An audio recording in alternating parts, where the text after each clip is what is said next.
करना, भाव रखना, work, action, act, object, intent और इंटेंशन और थॉट भी कहा गया है। जैसे कर्म के बारे में मैंने बताया ये सब। अब हम ये बात आगे करेंगे कि अति सूक्ष्म कर्म की जो गुह्य गति है उसका थोड़े सा उसके बारे में आप बताइए। देखो, देखना, सोचना, बोलना, ये तो अब साधारण बात हो गई कर्म की थियरी में। जी। मगर कर्मों की गुह्य गति का राज समझाता हूं मैं आपको। राइट। कर्मों की गुह्य गति का राज क्या है? कई जन्मों के संचित कर्म जब तुम्हारे सामने आते हैं अभी, राइट। समझो कि कई जन्मों के पहले किया हुआ कोई भी कर्म अभी तुम्हारे सामने आता है। जी। कोई आत्मा ने किसी को मारा है, राइट। तो सामने कोई गोली रिवॉल्वर लेके सामने आ गया है, राइट। तो ज्ञानी पुरुष है तो वो समझेगा राइट। कि भी मेरा ही विकर्म मेरे सामने आ गया। क्या आ गया? राइट, मेरा विक्रम मेरे सामने आया। या तो कोई पहाड़ जितना दुख उसके सामने आ गया। राइट। तो वो ज्ञानी पुरुष ये समझता है मैंने ही किया हुआ कर्म मेरे सामने आया। बाबूजी, इससे रिलेटेड मेरा एक क्वेश्चन था, क्या हमारे साथ जब बुरा होता है तो क्या ये हम मान के चले कि ये हमारे कर्मों से का रिजल्ट है, और जो भी रिजल्ट हमारे सामने आता है तो उसकी जवाबदारी भी हमारी है? क्या हमें इस कर्म से डरना चाहिए? क्या हमें इससे मुकाबला करना चाहिए? क्या हमें एक्सेप्ट करना चाहिए? देखो, कर्म हमेशा जिसने कर्म किया है राइट, उसके सामने ही आएगा।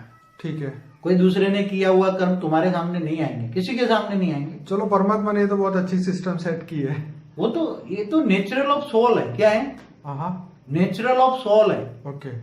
वो परमात्मा की प्रोसेस नहीं है। ओके। परमात्मा ने तो फरिश्ता बनाया था, सारे ब्रह्मांड में फरिश्ते थे। ओके।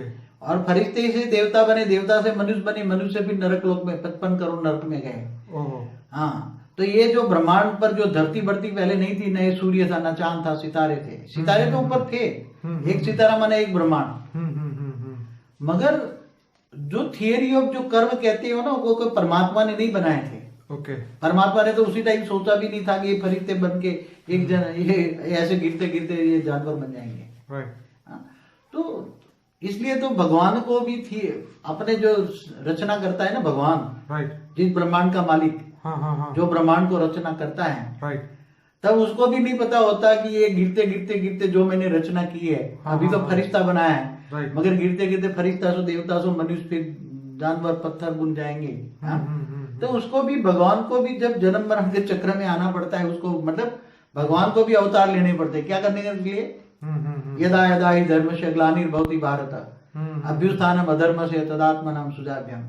जब जब धरती पर पाप कर्म बढ़ता है, असुरों का राज होता है, तब साधु संतों का रक्षा करने के लिए मुझे धरती पर अवतरण लेना पड़ता है, अवतार। तो परमात्मा की याद में रहकर, तुम पहले तो आत्म स्वरूप में रहकर परमात्मा को याद करोगे, तो तुम हर कोई कर्म में परमात्मा की याद में रहोगे और कर्म करोगे।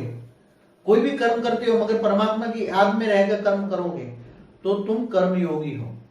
तो तुम्हें निष्काम कर्म मिलेगा। क्या मिलेगा? फल क्या मिलेगा? निष्काम कर्म। परमात्मा की याद में किया हुआ कोई भी कर्म निष्काम कर्म है, चाहे कोई भी हो। क्योंकि तुम विकर्म, परमात्मा की याद में कोई विकर्म होगा ही नहीं। होगा विकर्म? नहीं होगा, क्योंकि परमात्मा की याद रहती है। परमात्मा की याद में रहकर तुम कोई भी कर्म करते हो तो निष्काम कर्म हो जाता है। इसलिए गीता में भगवान ने बताया कि तू मेरी याद में रहकर हर कोई कर्म कर। तो तू मेरी याद में, तो कहने वाला कौन है? गीता का भगवान कौन है? ऑलमाइटी अथॉरिटी, अनंत कोटि ब्रह्मांडों का मालिक है। तो तुम हर कोई कर्म में उसको याद करोगे तो तुम्हारा विकर्म होगा नहीं, और जो सत्य कर्म बनेगा तुम उसको याद करोगे तो वो परम धाम से तुम्हारे पास परम तत्व की शक्ति आएगी, परम प्रकाश आएगा तुम्हारी आत्मा में, परम प्रकाश आएगा।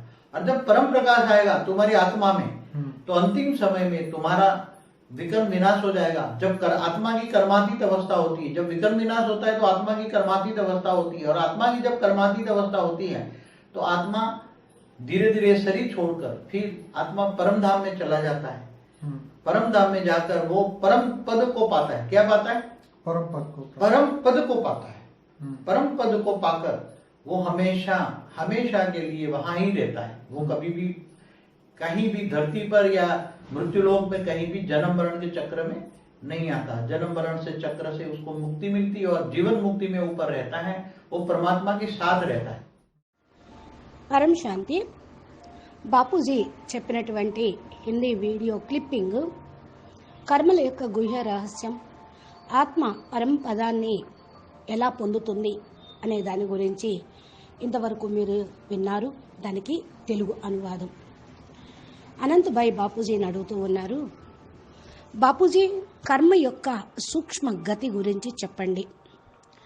సాధారణంగా భావం పెట్టుకోవటం, ఇంటెన్సీ థాట్స్ చాలా రకాలుగా ఉంటూ ఉంటాయి.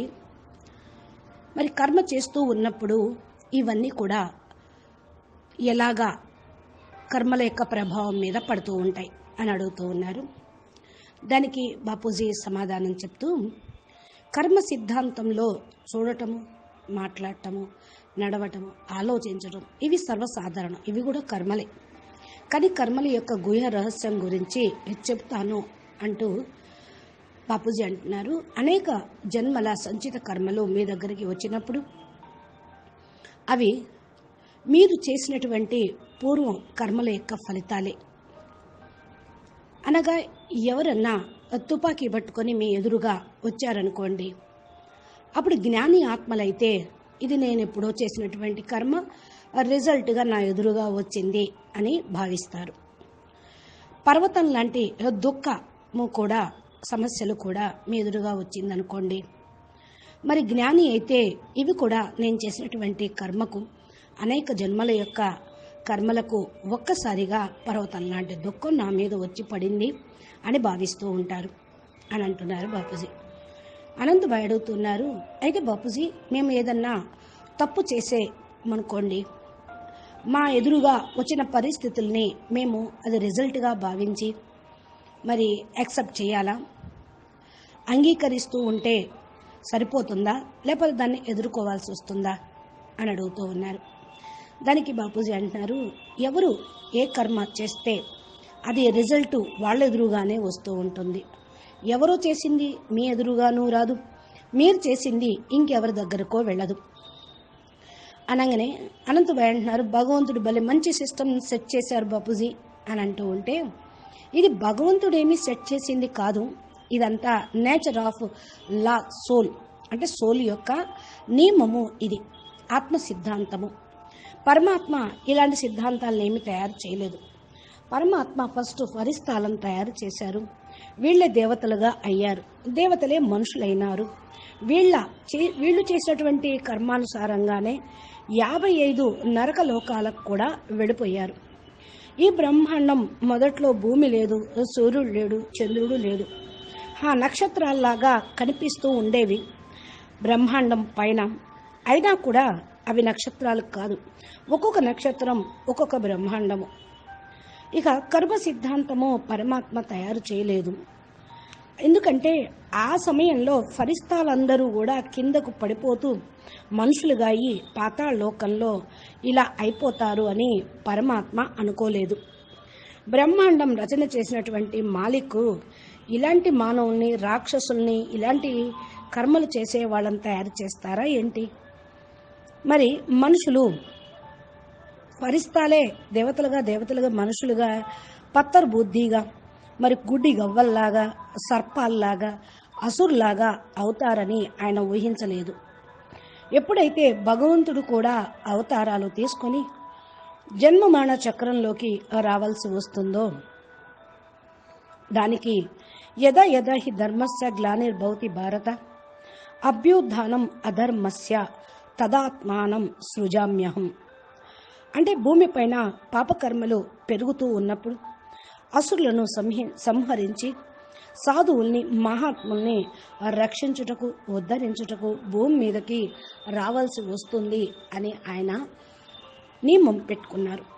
అంటే ఆయన కూడా జన్మమరణ చక్రంలో అనేక జన్మలు, అనేక అవతారాలు తీసుకొని భూమి మీదకు వచ్చారు అని మనకి తెలుస్తూ ఉంది. నెక్స్ట్ ఇంకా బాపూజీ అంటూ ఉన్నారు, మీరు ఆత్మస్వరూపంలో ఉండి పరమాత్మని స్మృతి చేస్తే మీ యొక్క ప్రతి కర్మ కూడా సుకర్మ అవుతుంది. ప్రతి కర్మ కూడా పరమాత్మని స్మృతిలో ఉండి చేయటమే కర్మయోగి అని అంటారు. అలా చేస్తూ ఉంటే మీరందరూ కర్మయోగులు అవుతారు. మీకు నిష్కామ కర్మ ఫలితం లభిస్తూ ఉంటుంది. ఎందుకని, ఎలా లభిస్తుంది అంటే, పరమాత్మని స్మృతిలో ఉండి మీరు చేసేటువంటి ప్రతి ఒక్క కర్మ కూడా నిష్కామ కర్మ. అది పాపకర్మ అనేది జరగదు. పరమాత్మని స్మృతిలో ఉండి పాపకర్మలు ఏం చేస్తారు? అందుకని అది పుణ్యకర్మ కిందే వస్తూ ఉంటుంది. అందుకని గీతలో కూడా చెప్పారు, నా స్మృతిలో ఉంటూ మీరు కర్మ చెయ్యండి అని. ఎవరన్నారు నా స్మృతిలో ఉండి అని? ఎవరంటున్నారు? గీతా భగవంతుడు. అంటే ఆల్మైటీ అధార్తి, అనంత కోటి బ్రహ్మాండాలకు మాలిక్. ఆయనే కృష్ణుడు ద్వారా చెప్పించారు. పరమాత్మని యొక్క బేహద్ ఆల్మైటీ అధార్తి యొక్క స్మృతిలో ఉండి మీరు కర్మ చేస్తూ ఉంటే అది సత్కర్మ అవుతూ ఉంటుంది. ఆయన స్మృతిలో కర్మ చేస్తూ ఉంటే మీకు పరంధామం నుండి పరమతత్వాల యొక్క శక్తి వస్తూ ఉంటుంది. పరమాత్మ ఇస్తారు. మీ యొక్క ఆత్మ లోపల పరమ ప్రకాశం కూడా వస్తూ ఉంటుంది. అంతిమ సమయంలో మీ యొక్క వికర్మలన్నీ ఈ పరమ ప్రకాశంతో పరమతత్వాల శక్తితోటి వినాశనం అవుతాయి. అప్పుడు ఆత్మ కర్మాతీతగా అయిపోతుంది. కర్మాతీత స్థితి పొందినప్పుడు ఆత్మ నెమ్మదిగా శరీరాన్ని వదిలి పరంధామానికి వెళ్ళిపోతుంది. పరంధామానికి వెళ్ళినటువంటి ఆత్మ పరం పదాన్ని పొందుతుంది. ఏం పొందుతుంది? పరం పదాన్ని పొందుతుంది. అనగా ఆత్మ సదా అక్కడే పరంధామంలోనే ఉంటుంది. ఇక భూమి మీదకి వచ్చి జన్మ మరణ చక్రంలో ఇరుక్కుపోవటం అనేది జరగదు. అక్కడ ముక్తి స్టేజ్లో కొంతమంది ఉంటే, పరమాత్మతో పాటు సదా ఉండేవాళ్ళు జీవన్ముక్తులుగా ఉంటూ ఉంటారు. ఈ విధంగా పరమాత్మని యొక్క స్మృతిలో ఉండి చేసేటువంటి కర్మ శ్రేష్ఠ కర్మ, పుణ్యకర్మ అవుతుంది. కర్మయోగులుగా ఉండి చేస్తూ ఉండాలి. అప్పుడే ఆత్మకు పవర్ కూడా వస్తుంది. ఆత్మస్వరూపంలో ఉండి చేసినప్పుడు మీరు పరంధామానికి చేరుకోగలుగుతారు.